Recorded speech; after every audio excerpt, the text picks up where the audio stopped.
I want you to stay, Mariette. You've got to stay. You can't go now. I must go. I'm crazy about you. I know it. I love you. I believe you. Then why do you want to go? Because I want to make it tough for you. We have a long time ahead of us, Gaston. Weeks, months, years.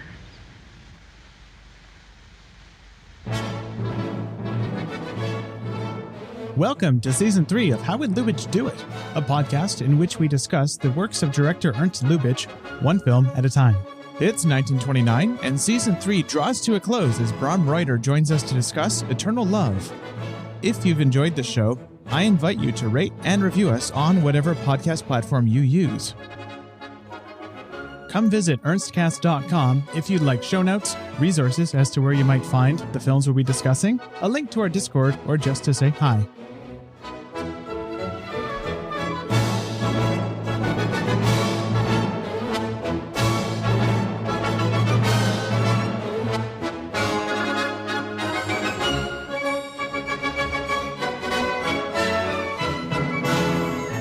Hello, everyone. We are here again with Bram Ruiter. Hello, Bram. Hey, hello. I feel like we've been on a downward trajectory with your movies. You started with The Oyster Princess, and then we talked about The Wildcat. Oyster Princess, we all loved. Wildcat, we have mixed feelings about. And Eternal Love, which nobody loves. No. I mean, Wildcat, we talked a lot last time about it being a proposal of a movie, what if movie, but this one feels the opposite of that. Hey, look, it's a movie, like the ones you know. In the Scott Eyman book, there's a wonderful line. This is Andrew Martin.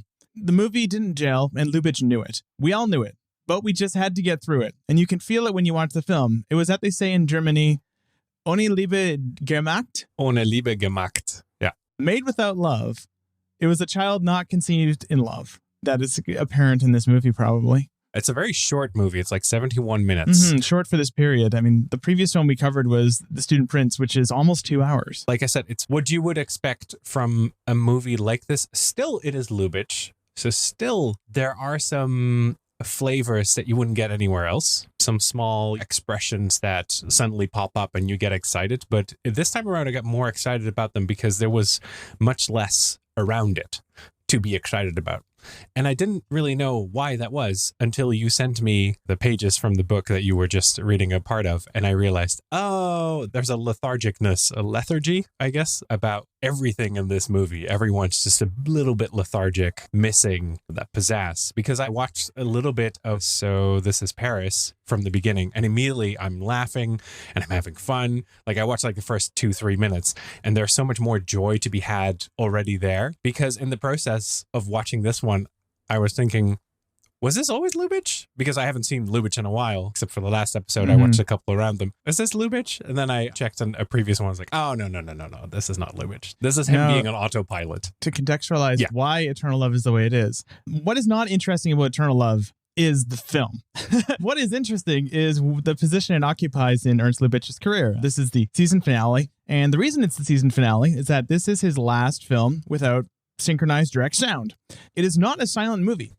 No, not because there is a soundtrack, which was one of the big delights of this movie, is that the soundtrack is actually synchronized and has sound effects. But, you still have the intertitles. You still have no dialogue whatsoever until you hit the intertitles and stuff. So it still works like a film of that way.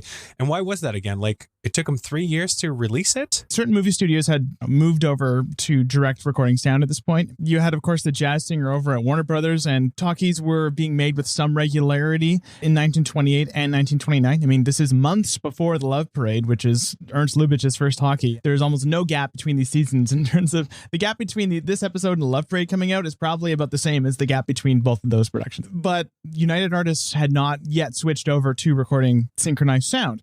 And there were numerous stopgap attempts made to sell these late silent films. For example, numerous films were retrofitted with sound. Abel Gance notoriously did that with Napoleon. He literally dubbed films meant for silent with people who had to talk really fast to match the lip sync, that sort of thing.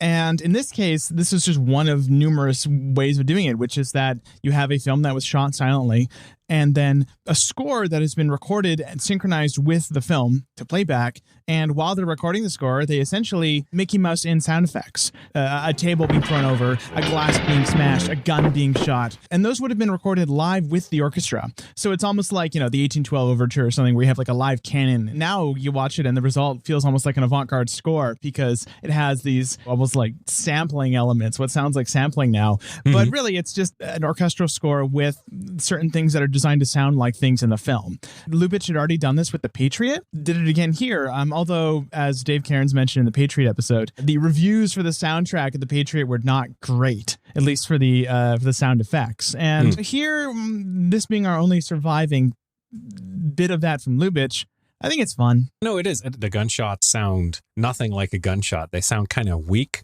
in a way. And also, they're not placed far away from the microphone. So at some point, I think it's Camille Horn who hears them in the background in the mountains, but they sound as if like someone's going right next to you, like poof. Yeah, sound perspective is not a thing. Yeah, exactly. So there's no placement for it. And yeah, the table, I love the table because they really tried to sell it, but eventually I think it's just a bunch of percussions, like people throwing stuff on a drum or something like that. And it's far too few objects to be thrown on a drum compared to the objects on the table that fall over. What I did notice, which I think was something that they had to get used to, is the fact that you work with reels. So at certain points, the soundtrack fades out, and then you get the cigarette burns or the cigar burns, and then the next reel is started, and then it picks up in the same song, which had a really interesting flow to it, which I bet was one of those things where they were figuring it out as they went along. I kept wondering about that. The silent films that just have music, like there are not many of them, I assume, because people immediately went to dialogue, because why would you keep making silent films if you have direct sound, right? You have two different technical problems to solve, right? One is how do you record direct sound to synchronize with the camera on the day? And then how do you synchronize that with the film later? It's basically just recording a sound film, MOS, which is mid-out sound, which is the American term for it. One thing I did notice, you can see the negative effects it has on the quality of the score. Say you're watching Lady Windermere's Fan in 1925, and you're at one of the big movie palaces. What are you going to get? A great live like symphony or at least a chamber orchestra, right? Yeah. Even if you're one of the small movie houses, you're going to get a live piano player or an organ player or something that sounds good, fills the room. Yeah. And suddenly it is striking to go from the Student Prince to this, because Student Prince, that's still like a TV rip of a score from the 80s. It sounds great. It's stereo. Yeah. Wow. It's stereo. The orchestra sounds like an orchestra. In this, it's that classic frying egg sound of very early sync film soundtracks where the score sounds so thin. So it is in some weird ways a downgrade. It is, but I have a soft spot for... So I've seen too many silent movies that... I think there was one, like a Lubitsch that I watched for a previous season. I can't remember which one of the two it was, but there was this like almost avant-garde organ score the entire time. Oh, that was The Doll. Yeah, that was awful. The one. Yeah. Notorious. I mean, everyone I've shown that film to goes, what is with that score on the Eureka release?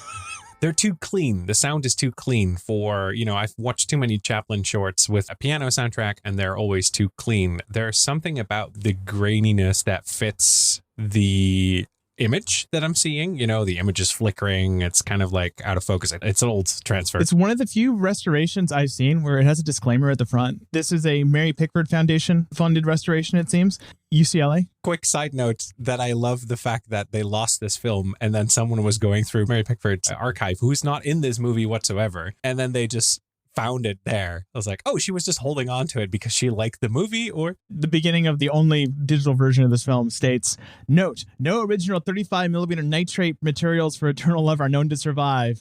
Although UCLA has used the best available resources, the picture quality of its restoration is substandard, which... By the standard of season 3, American Silent currently available restorations, and I'm discounting the MoMA ones because they're mostly unavailable, this is one of the better ones. This looks 10 times better than the widely available version of Forbidden Paradise. It's still bad, but I appreciate the disclaimer. It doesn't look great. Basically, preservation status on Wikipedia says this film was thought to be lost until a 16mm print was found in the film collection of Mary Pickford and was released with its Vitaphone music and sound effects track in the 90s, and the film was given a DVD release on April 24, 2001. what I wanted to say about the soundtrack was like, it's not optical. You just said it's Vitaphone, I guess. Yes. Then. Vitaphone is a sound on disc system, which means that it's actually pressed onto a big wax record played alongside the films that was eventually phased out in lieu of obviously optical tracks. Oh, that makes sense then that they also do it in reels because they probably just switch out the records as well. Yeah, there is this like vinyl crackle to the soundtrack. There is that what you were saying, fried eggs quality to certain peaks in the soundtrack, which I wish more old films, especially silent films, would do, because it gives it a texture that is more reminiscent of the image that I'm looking at. And you know, like I said earlier, too often I find the soundtracks to be too clean compared to the image that I'm looking at. Not a fan of like Carl Davis's clean 7.1 orchestral. I have never experienced the joys of which you keep referring to, the Napoleon. This is the Napoleon run, right? Yeah, he did a few, but Napoleon's the most maximalist in terms of both the score and audio quality. But then it's like big, but this is like a small orchestra, or like what I was just saying, the Charlie Chaplin shorts where, you know, it's just a piano, it's just a single person behind a piano, and that piano is like squeaking, you know, like squeaky clean. Let's think of the historiography of it though. When you're watching a silent film in like a film palace, right? And let's say that a restorationist wants to recreate the feeling of watching like, I don't know, Intolerance at like one of the grand movie theaters with a live score. The live score won't have crackle or anything, right? The live score will sound super clean, and it'll also like surround you because it bounces off the space and everything. So would the utmost 7.1 surround sound audio with 24-bit encoding, that does seem like it would match that, wouldn't it? Okay. I'll go on this journey with you, because the moment you started that sentence, I realized what corner I had painted myself in. But if you would do something like that and want to give me the experience of it, then, you know, be full David Fincher about it and re-record the piano in the room, so that you would also have that reverberation as if I'm sitting in the middle of the room and there's a piano in front of me being played. That so also you're saying never happens. Atmos mixes only. Yeah, exactly. Okay. So we need a piano that's been Atmos to model a room. I think I've definitely heard that in some silent scores, but there's so many different, there's so many interesting different ways to deal with it. I love this version because, it has the crackle. It was intended to be shown this way, and it did give it an interesting texture. Like I said in the beginning, there is not a lot of joys to be had during this movie, so I was just latching onto whatever I could find. And the crackling soundtrack is one of the joys to be had in this for me at least, because I'm an old texture obsolescent devices nerd. So I like those type of textures because there's a little bit more for me to explore, I guess. It reads nice to my ears. I also love the cinematic orchestra soundtrack to Man with a Movie Camera, which is like a very different type of soundtrack. Yeah, even like hugely revisionist stuff like that soundtrack can be great. It creates a new work of art. And that's part of what I find very inspiring about Dave Kehr's thought about silent films, where by watching it, you complete the film in a way that you don't have the opportunity for with a talkie usually.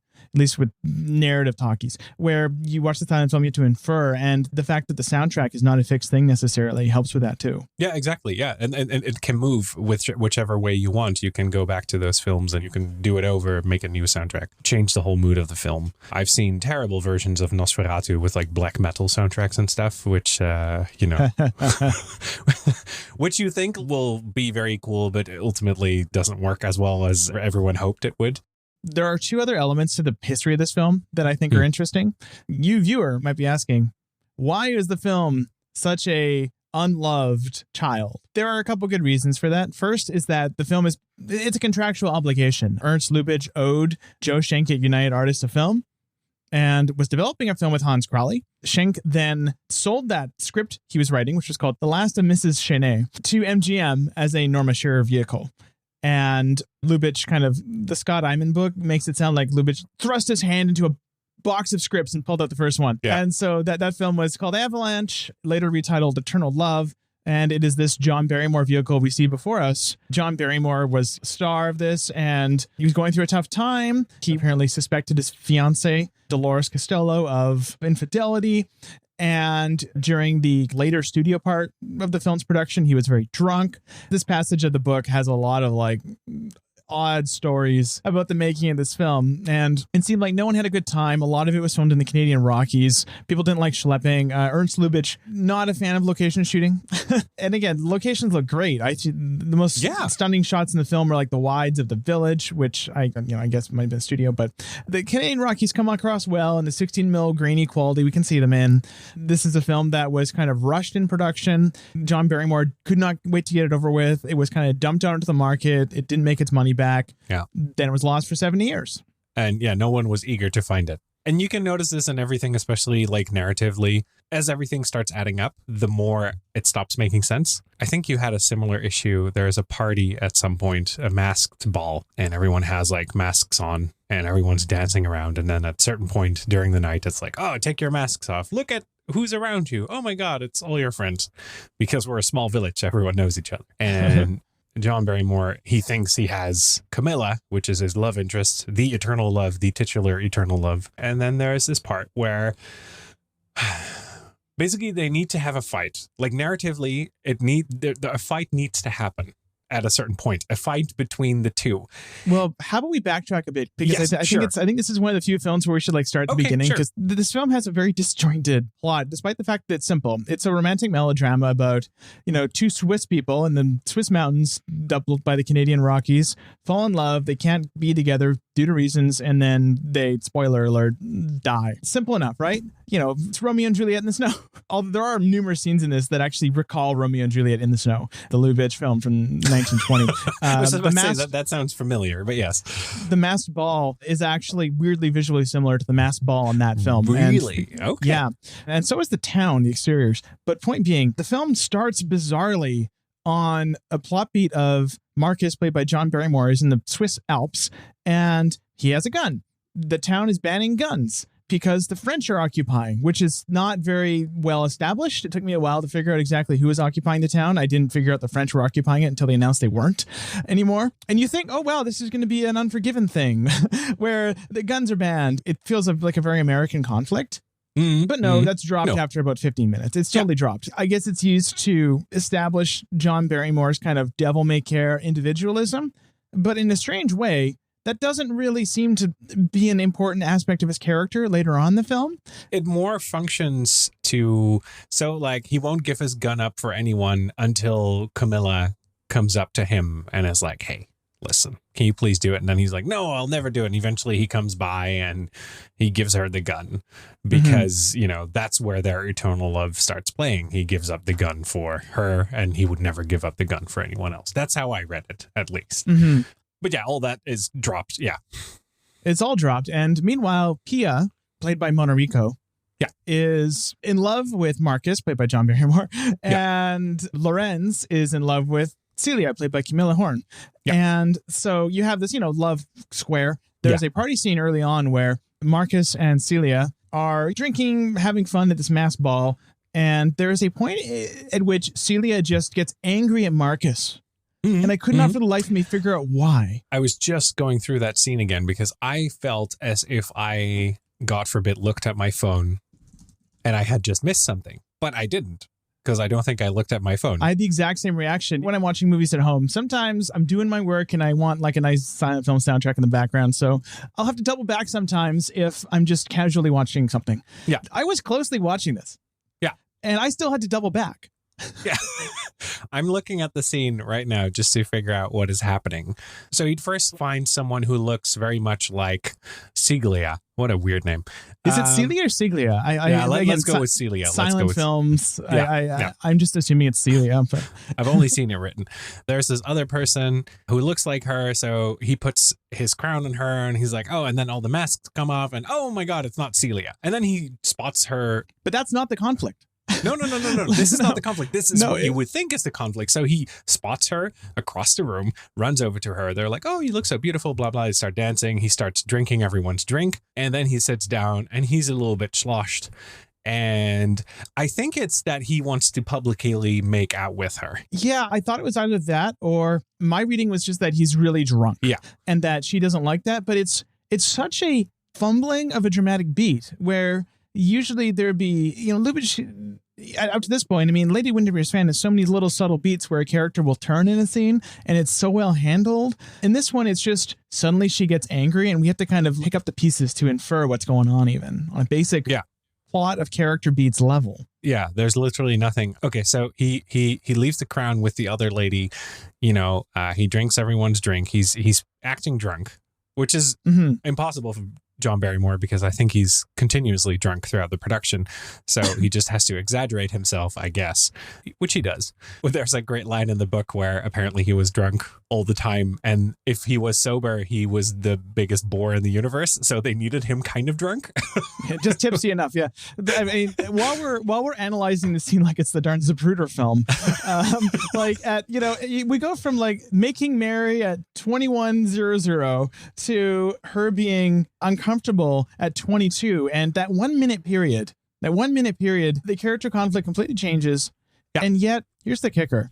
That is the single most important thing to happen in the whole film. Because if her character had not turned at that point, Pia would not have entered the carriage and not have gone home with Marcus to sleep with him. The entire plot would have been nothing. So it is very odd that essentially the inciting incident of this whole story is so badly fumbled. And I think that actually, if there's a single issue with this film, it's that moment where you go, oh, you basically lose confidence in either yourself as the viewer or that the film is going to actually tell you the story beats you need to be told in a way that is legible. Very odd. Let's be filmmakers here for a second and just think about how we could have done this properly. Because the moment where it changes is he drinks 2 drinks in a row and then wants to make out publicly, and she feels embarrassed because she feels like everyone's looking at her. That whole moment just kind of plays out. She eventually declines his advances, and she's just like, you know what? Let's go home. I want to go home. I don't want to be here anymore. He wants to make out in the carriage. She also doesn't want to make out in the carriage. And that's the end of it. She goes home. He goes home mad. And sleeps with the other lady, which I do think is a great reveal when he comes in and his face is just this like angry, horny. Yes. And then the camera pans over to the costume that she was wearing at the costume party. You don't see anything, but you know that she's lying there naked on the bed. And I thought that was incredible. Like, I love that moment. But all of it leading up to it makes no emotional sense. There's no urgency to any of it. It's just kind of like, this just kind of happens and they have we need a conflict now. Yeah, exactly. It's just like a small couple squabble. So I would have written it the way where if he would have put the crown on the other lady and he then gets up to get that crown, she sees him getting the crown. She's like, oh, you thought I was her? How dare you?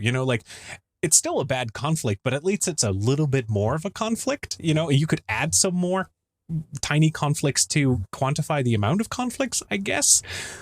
But just her being like, I don't want to make out in public, you're too drunk is, also not very well conveyed. It doesn't feel like it's rooted in anything in his character or hers. Let's think about how his character has been reinforced in this party scene. We can tell that, 1, he's a Second Amendment guy. He likes his gun.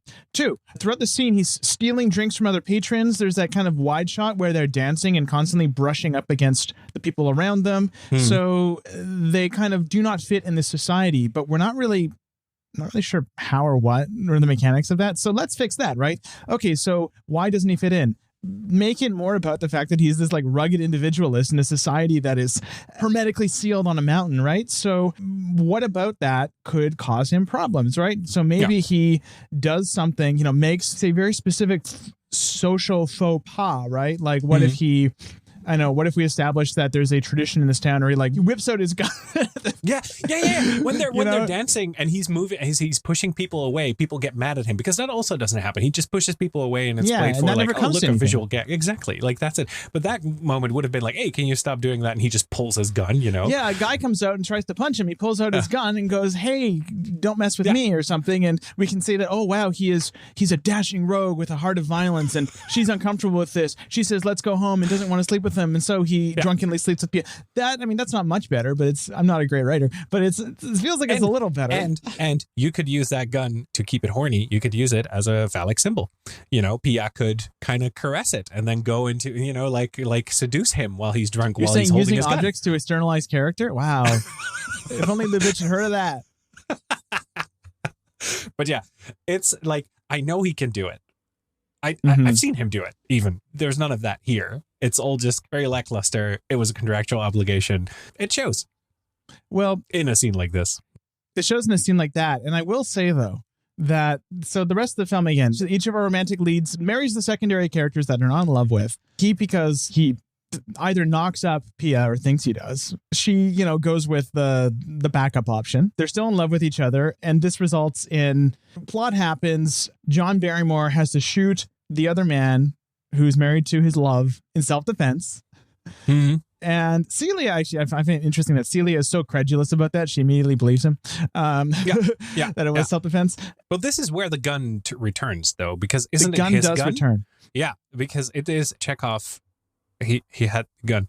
Never mind. But I would also say that the gun returns. Yeah. But it doesn't return in a way that actually makes storytelling sense with the character. If, for example, you wanted to go full, like, I hung my head, gun control, cautionary tale with it, what if John Barrymore is out hunting and it's blizzard on and the other guy is, and he accidentally shoots him because he's so cavalier with his weapon? That's at least grounded in his character. But no, the beat of John Barrymore, a.k.a. Marcus, shooting Lorenz, they do everything they can to make it seem like John Barrymore had no other option. He does the only thing, right? Literally, Lorenz shoots John Barrymore.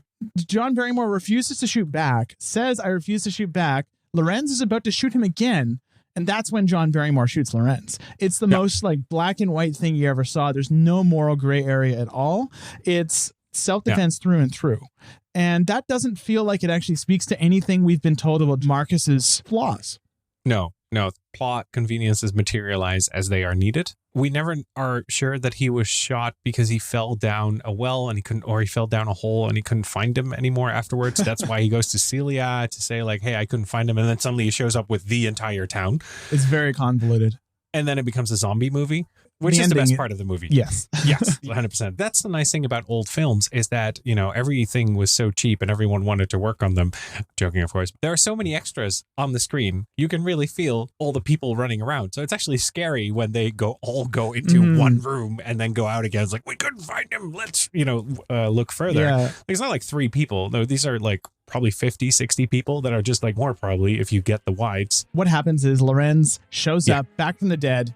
John Barrymore failed to kill him, and it's very forced with the entire town. And he and Pia blame Marcus and Celia for the shooting of Lorenz and eventual death of Lorenz. And so the town turns into a mob and chases them out. This is the scene that when I was finished the film, I went, okay, this is by definition better than either of the Dead Queen movies. This last 8 to 10 minutes is quite thrilling. It's very evocative. You have a nighttime chase scene, which is very ambitious, through the Swiss Alps, mostly done in studios, but with fake snow. But it's just beautifully shot and ends on the most insane note. The last minute of the film, I think, is where it truly becomes something kind of special for a bit. Marcus and Celia pray to God for salvation, and God implicitly provides it to them, gives them an off-ramp, which is an avalanche that they step into and get crushed to death on screen.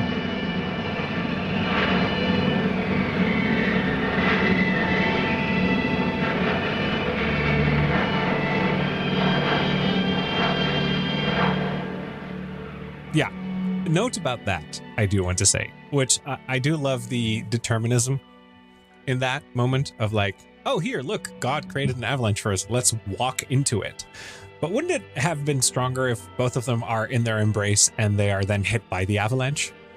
Kind of like Pompeii style, to call back to a Paul W.S. Anderson movie that I absolutely love. Like, that would have been much stronger. I do love that they walk into it. They just like casually, and then the movie becomes something else. Like they go to the light, I guess, and then the sun appears, and it's like it's an abstract, 1920s avant-garde movie. It's like Wagnerian. It's yeah.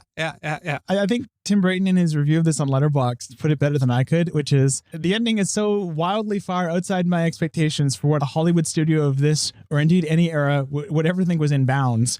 A combination of Old Testament fury and German romantic passion that goes so far beyond the normal rules for a silent melodrama that I want there to be some other word for it. And I wish I had that gift of turning phrases, but it is bonkers. I mean, and here's why I dig the fact that they go into the avalanche and why Pompeii is more acceptable. Because in Pompeii and other films of that ilk, this is quite a common ending, right? You give up and go, okay, there's no point in struggling anymore. Let the elements take us. Yeah. This is a suicide, what is happening in this film. That if they had done nothing, they would have not been crushed by the avalanche, but they walk into it. Yeah. Okay, they make a decision. Yeah. And that's what I think makes it feel a bit more transgressive. And also that because we see it happen. It isn't like fade to black. I thought it was going to cut on that wide shot that shows them walking away from camera. But no, there's a medium shot of them being gradually buried in snow and then crushed by rocks. It's quite explicit. Yeah, which is kind of harrowing as well, because like, can you imagine being in that moment? And also, once again, I want to refer to the fact that the movie is called Eternal Love, that their entire struggle was because she didn't want to kiss him at a party and they had like a little kerfuffle one night. He cheats, which has massive repercussions to a degree where Marcus is very unhappily married to Pia for, I don't know how long, because like the movie doesn't really care much for temporal indications. So they could have been married for 2 weeks. They could have been married for 3 months, 3 years, whatever. They just get married and they're very miserable. But then on the other end, Celia marries Lorenz, and Lorenz is kind of like, nice to her. They have a like decent relationship going. You have that one beautiful little shot of them at the table where they scooping up food and stuff and showing that they're pretty happy. She just sometimes thinks about Marcus. And the moment she hears that Marcus is in trouble or something like that, she gets distraught for good reason, because, yeah, sure, you would be distraught from an old lover or a friend, or, there's still something there, but it's fine, and that's all the drama in this film is so forced beyond, like, everyone's reaction is so enormous compared to what happens besides the whole cheating part, in a small town in the Swiss Alps in the 1920s, I guess, or in 1806. Really, yeah, exactly. Like, that would fuck up your future. I do think, that also is, I think, very instructive of how the film kind of bungles almost all of its dramatic beats, because in my opinion, at least, her reacting with distraught to like a longtime acquaintance of hers, that's true, possibly dying. Lorenz has lost me at the moment that he just immediately stares at her with daggers. How dare you care about this man that you knew? So Marcus has to marry Pia. He doesn't want to marry Pia, but he has to marry her because now, like, she's not even pregnant. It's not like they have kids suddenly. They had sexual intercourse once, and now they have to get married because, whatever. It's the 1800s. I get that. But, like, he also stays around. He's not like the rugged individual that just then is like, you know what? I'm going to live in the mountains. Screw this. He stays around. But then I would say it's like, use that to have him pine over Celia. But that never happens either, I think. So it just, he's just kind of there, being annoyed at the situation, and does nothing to be close to Celia. It's tough to know. For example, is the film actually 72 minutes, or are we missing parts, right? We could be missing a reel, but it almost feels like there's some material missing at that point when we see Marcus in the mountains, we see a wedding, and later we see Pia going from door to door going, we need to rescue Marcus. We've had no indication that Marcus is in trouble, aside from Pia telling us that. Even a shot of him in the blizzard waving his arms a bit would establish that, but the film has such an odd way of relaying information like that. But I do want to say, in the book that you were referring to right now, 1806, I just saw it. This movie is referred to by one of its actors as about 80 minutes. Yeah. And it's 71. The version that we saw is 71. So it feels it is 25 frames per second, the version we're seeing now. Okay. That might... It's tough to know. And also, if it was 4 reels, I guess it would be 80 minutes. So it could be missing stuff. I think just as likely an explanation is that they didn't give a shit enough to ever do a reshoot for this thing. Yeah, they just exactly. Went, it was fine. It clicks together. Exactly. Let's move on to the love parade, Yeah. It reads like you can follow the story. It's not After Last Season where you have what is going on? I don't know what's going on. No, it's legible in broad strokes. Exactly. It is legible. It is very broad as well by design, where all the story beats need to hit in a certain way for it to move forward, because if anyone would shrug at any of the moments, you would lose the entire movie. So everyone has to be super overly dramatic and immediately go to the worst conclusions and yada, yada, yada. Because, there would be no movie without that. I think you're right. I think there are no gaps here. I think they filled in what they could fill in. They were just like, you know what? If we move to this scene, it works. It's still legible. Move on, you know? Yeah, I mean, this is the closest he ever came, I think, in America to making a bad movie. I think it's around the line. I mean, not that the point of this show is to say this is a good movie, this is a bad movie, but it's indicative of how generally good he was in this era, that this is the worst of them, because I don't think this movie is a write-off. There's interesting stuff about it. We haven't even mentioned the camera movement. Yeah. The dolly shots have a wonderful haste to them. The film is very well composed. Oh man, the scene where she gets married and then he's being followed by like an overlay of the bell. Yeah, the sound of the bells, but you don't have sound. So, well, I mean, they did, but like you don't have sound. So he shows it in the frame where he overlays this like bell tolling over him being in the mountains and trying to get away from it, which is wonderful. I love that. Speaking of which, I mean, you say you touched upon something there that I think is very interesting, because in a film like this, they would have had to have designed it for both cinemas that could handle the Vitaphone and cinemas that could not. So, for example, for that beat with the bells, if Lubitsch had the confidence that the film would only ever be shown with the soundtrack, maybe he didn't need those overlays. But because he didn't have that, and he knew that the film would be shown in both contexts, you got to have the overlays to establish that he's thinking about the bells. Similarly, I want to point everyone's attention to the opening title sequence, which is a very strange order, if you notice, where we go, usual films of this era, directed by Ernst Lubitsch, then you have the department heads, then you have the players, and then we cut to the film. Except, in between that, you have the credit for the musical score. And that's the only credit as well where there's a fade to black both before and after it. My guess is that credit did not exist in the silent version, because people would be going, oh, there's a score. So they clearly made that credit with modularity in mind. So one of the many interesting things about this film is a transitional work, right? Where even the Love Parade, there was a silent version that was made from it, which is, I mean, I can't imagine that film working very well in silent context. So a lot of very interesting little artifacts from, like, again, the bell scene, where you can see, okay, there's creative decisions being made with the knowledge of the convoluted nature of the film's release. Yeah, exactly. And historically, it is a very interesting film. Still, it is a Lubitsch. So it's, like you said, this one's better than the two Debt Queen movies that he's made. And also, I want to say the shots of people knocking on the door. There are a couple of them. I think we were talking on the Discord about this at some point, where there is no greater shot than a fixed image where something enters the frame and a hand entering the frame to knock on this very old looking, textury, beautiful door, very front lit, is just gorgeous. And there's a couple of those in there, which are, I wanted to make a supercut of those, but who has the time? I mean, that's probably the single thing. The door stuff in this film is probably the single thing that most identifies it as a Lubitsch film. Yeah. Where, I mean, you have some fun play with it. I did laugh. There's one of the very few comic beats in the film is when Marcus goes home. There's a wide shot of the cabin. He walks into the cabin. We're seeing it from the exterior, and it holds on it for another beat. You're wondering, why are we holding on this wide shot? The door opens and Pia comes out and she's been thrown out. And, that's a gag. And I mean, that's very funny. It is interesting how few and far between those gags are. I think there's only a few little bits like that in the film where I thought, whoa, levity. Imagine that in an Ernst Lubitsch movie. And this also doesn't feel like, I mean, compared to Broken Lullaby, which is his only remaining upcoming straight drama, that film, for all its faults, and it has faults, feels like it was made from a place of deep yearning to say something. Lubitsch had things to get off his chest. Yeah. In this one, it feels like it's just a melodrama make work project, because it is. And that's Eternal Love. A romantic movie that has the title Eternal Love in the thing, and yet none of their love seems to be that eternal, or they could have just run off with each other, like, come on, man. Yeah.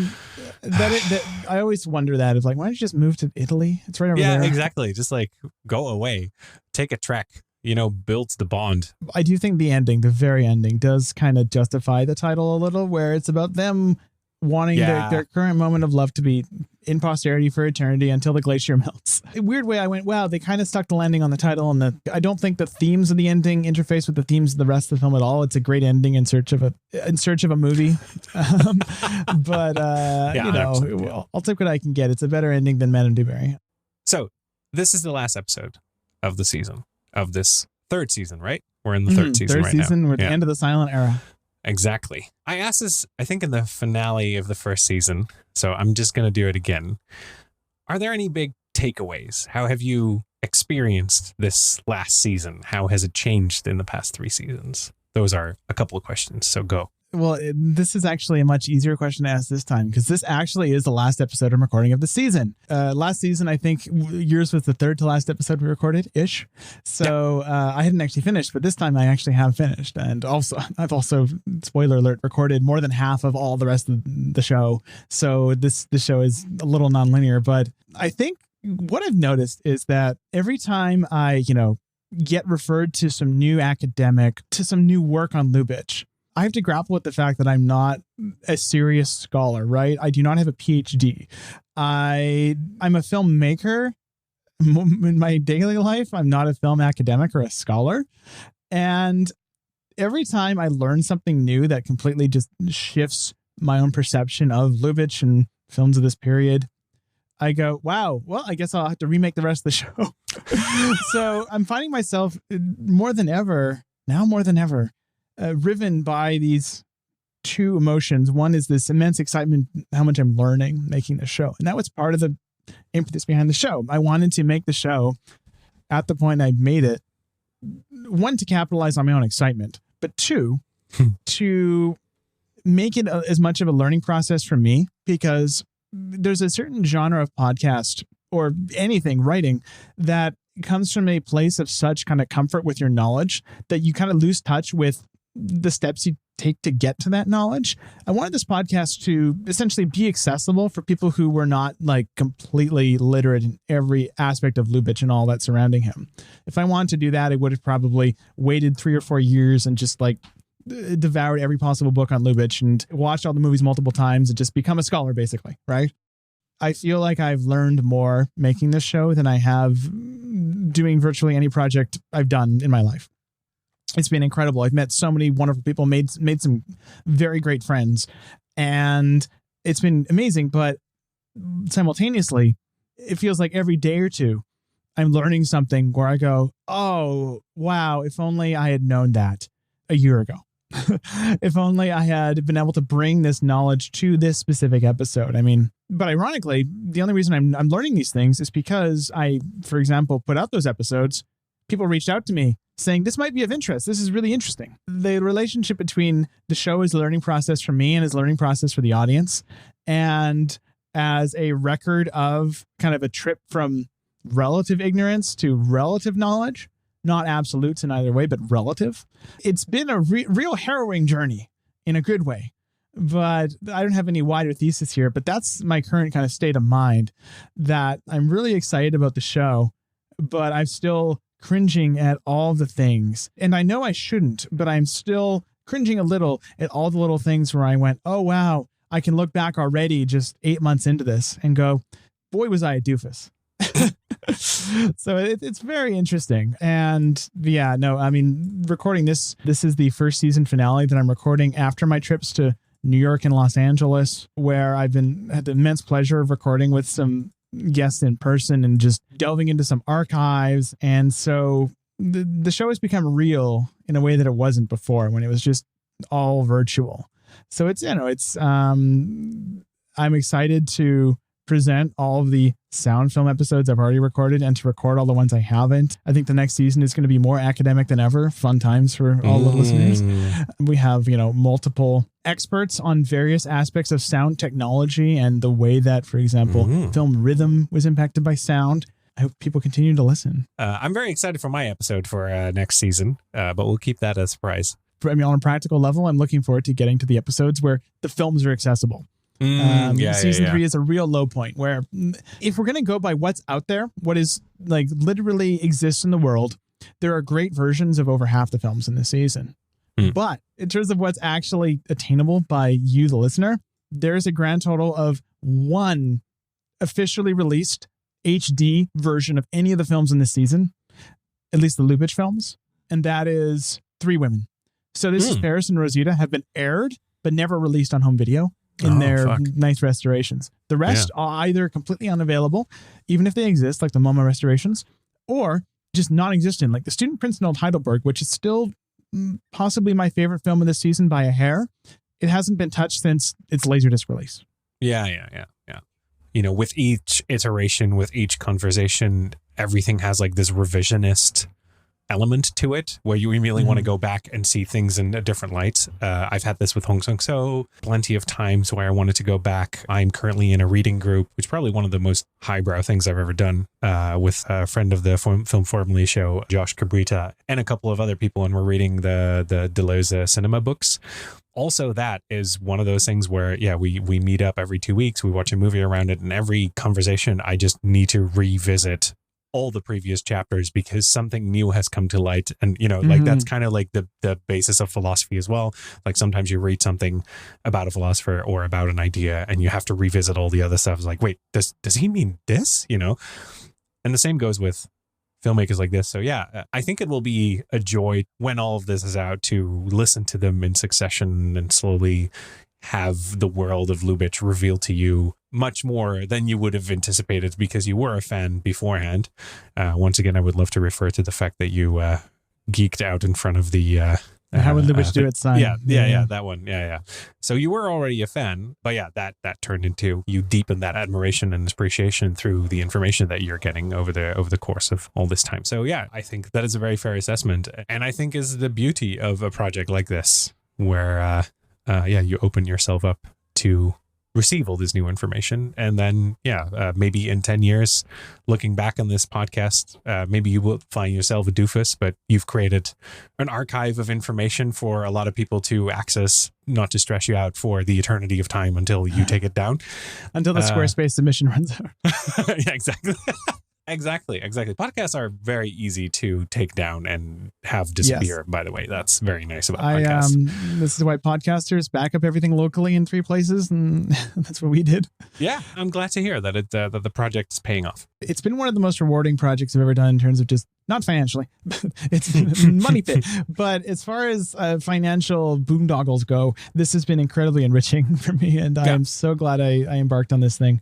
So when is Lubitsch gonna, did you contact him yet? Is he gonna come on the show, or has he declined? His agent says at 120 he's having a difficult time.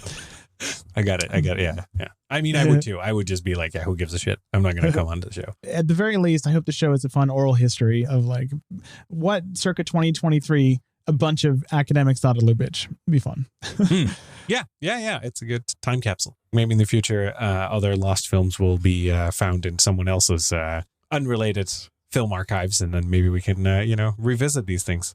That would be the best excuse to continue the show. If you know of a lost Lubitsch film, send it my way. Actually, more specifically, send it to like the Munich Film Archive, and they'll do a good job restoring it. Well, thank you, Bram, for joining me for the end of the season. And always. Thank you, audience, for joining me. I'll see you in 6 weeks, or in Lubitsch times, 6 months and 8 days from now, on November 19th, 1929, when The Love Parade comes out and the movies begin talking. Hooray! Yay! And with that, Season 3 of How Would Lubitsch Do It comes to a close, and with it, the silent era. Next season, they can talk. Join us in October as we enter the next phase of Ernst Lubitsch's career with his first musical, The Love Parade. Thanks so much to the guests who lent their time and support to the season. Peter Labuza, Tim Brayton, Molly Rasberry, Sarah Shachat, James Penco, Will Ross, Dave Kehr, Julia Sirmons, David Neary, David Cairns, and Bram Ruiter. To our editors, Griffin Sheel, Gloria Mercer, and Will Ross. To our recording engineer, Anya Citak-Scott. And all the others who lent valuable counsel and support.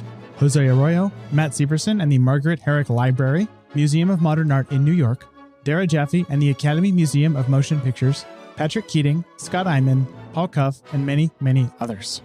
Head over to ernstcast.com for links to the various public domain films we will be discussing this season, and other resources such as show notes and our Discord server. How Would Lubitsch Do It is a production of Moving Image Agency. Will Ross was our dialogue editor for this episode.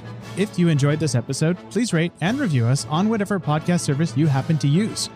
We'd like to acknowledge that this podcast was produced on the unceded territory of the Musqueam, Squamish, and Tsleil-Waututh peoples. Tonsils. Positively tonsils.